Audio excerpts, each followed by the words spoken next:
ও মাগো, আমরা এখন দক্ষিণে আমাদের সাবেক মুয়াজ্জনের বাড়ির দিকে যাচ্ছি। দেখেন কি পরিমাণ পানি।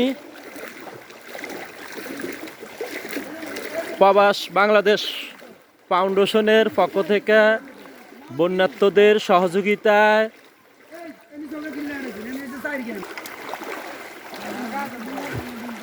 মানুষ কত অসহায় আছে। অনেক মানুষ না খেয়ে রান্নাবান্না করতে পারতেছে না, না খেয়ে আছে। তাই প্রবাস বাংলাদেশ ফাউন্ডেশন মানবতার সেবায় নিয়োজিত।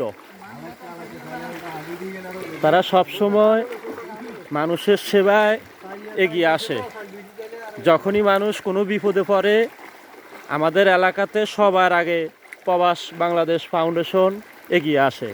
তাই প্রবাস বাংলাদেশ ফাউন্ডেশনের সকল সদস্যবিন্দুদেরকে আন্তরিক শুভেচ্ছা ও অভিনন্দন, এবং ওনাদের কাছে সমাজের পক্ষ থেকে আমি চিরকৃতজ্ঞতা জানাচ্ছি।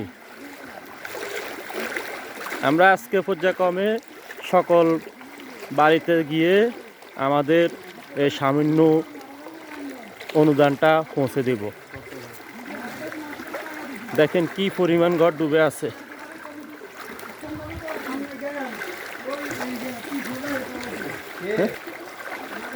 দেখেন কি পরিমাণ পানির ভিতরে বন্দি মানুষ।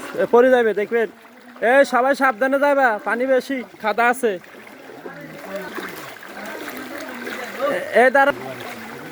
এদিকে দক্ষিণে পশ্চিমে ওই ডগির মাঝখানে দুইটা বাড়ি পানিবন্দি অবস্থা আছে, তাদেরকে দিয়ে আসো। সাবধানে যায়, ওইদিকে গলা পরিমাণ পানি।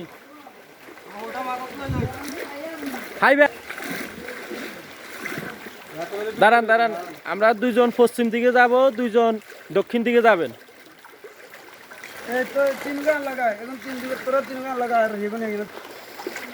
চলো,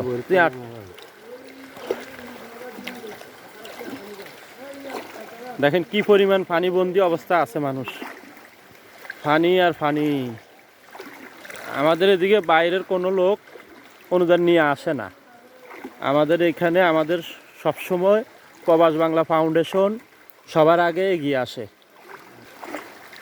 অনুদানের সময় আমরা কারো ব্যক্তির ছবি গ্রহণ করি না, কাউকে ছোট করি না।